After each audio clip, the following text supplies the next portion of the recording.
What it do, guys? Manjoume here to discuss the 1.3 balance changes coming to Power Rangers Legacy Wars. The game is currently available on both Android and iOS. If you like what you hear, download it and try it for yourself. It is free. I currently do not know when the drop date is for this update, so let's take a look.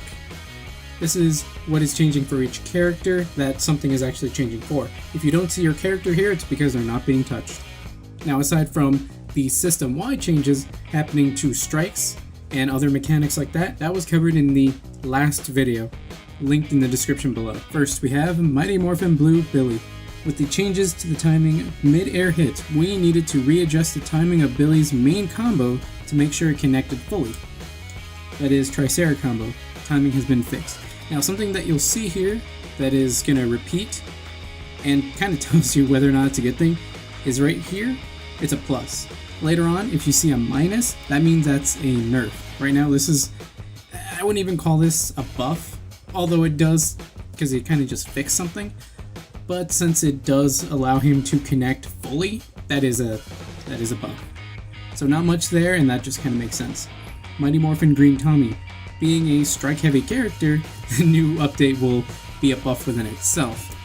But they also heard that he was over-nerfed in 1.15, and they just thought that his biggest weakness was that his startup was too slow and that it needed to be higher, and his Dragon Quake was too dodgeable. So what they did here was gave Dragon Quake faster startup, meaning it'll come out faster, and the projectile speed will be increased from 700 to 1250. That's actually a lot. Both of those are buffs. Next, Kicking It.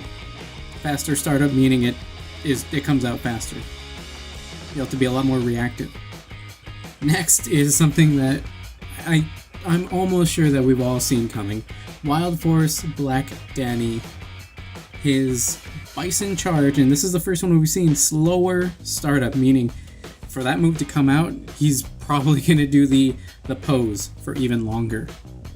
There's no exact timing whenever they say faster or slower, it's just, it'll be noticeably slower there. Snide. Personality split. The EP cost is reduced from 6 to 4, so on a full charge, and if he gets it once, he can do it. If he gets it again, he can do it again. That's really cool.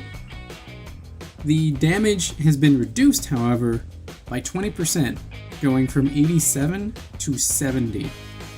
But it also comes out faster, so not only does it cost less, but it comes out faster, meaning he can use it more, which is kind of to balance out the fact that it does less damage. That's kind of how they're doing that. Vortex Slash. Damage has been increased nearly 50%. Yeah, not quite that, but pretty good increase from 45 to 70. That's a pretty big difference in my opinion. Dino Charge Kendall. The key part of nerfing her was the Plesio Slide, so let's see how they did that. First hit has been reduced from 34 to 15. That's down by a lot, actually. Second hit has been reduced from 34 to 27. And the first hit change from Stagger to Interrupt. I mean, a Stagger would allow you to do a lot more than Interrupt, so I can see what that's doing. Reverse Blast. Branching fix so she doesn't cancel out of it too fast. That's a bug thing, and that just fixes it. That's not a nerf or a buff. It's just fixing something that should not be there to begin with, but it's good that they're changing it. Master Xandrid. His Nylak combo. The startup is increased, meaning it's going to take longer for it to come out. And the third hit, damage has been increased from 18 to 24. Not a huge difference, but it is actually going up by a quarter, so it's pretty good for him in that regard, but it does come out slower, so you're going to have to be more strategic when using it. Now Lord Zed.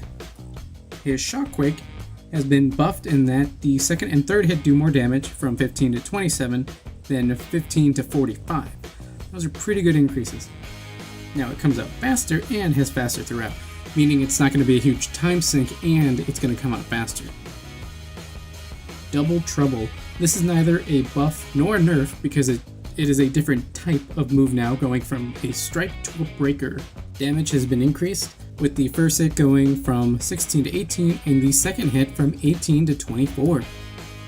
Although, it will have a slower startup, kind of to correlate with the fact that it is now a breaker. Next we have Dino Thunder White Trent. His dashing punch damage has been increased from 45 to 56. It's good. The super speed attack damage has been increased from 15 to 27 on the last hit. Drago Assault, faster startup, comes out faster. Branching made more lenient from 115 frame to 110 frame. More lenient makes me think that it's going to be easier to link another move to it. Then Laser Arrows has faster startup. Is there a reason why? Let's see, unpredictable. Follow up his hits. Okay, they thought he was too weak, and so they just gave him all buffs. Now, what do I think about these balance changes? Some of them make sense. I'm hoping they're paying more attention to how people are playing rather than just how people are reacting online and complaining. It can be a very slippery slope to listen to the fans entirely, because a lot of the times the fans are only in it for themselves rather than the game. And maybe they weren't exactly right. But once again, this game is one that, well, it's online all the time, and you can easily patch something later if they make a mistake. Overall, I think it's a pretty good change, but only time will tell. Well guys, this has been the balance update for version 1.3 of Power Rangers Legacy Wars. If you want to stay up to date on my videos and live streams on both YouTube and Twitch, check out the links in the description below and join my Discord. That's all for now guys, Manjoume out.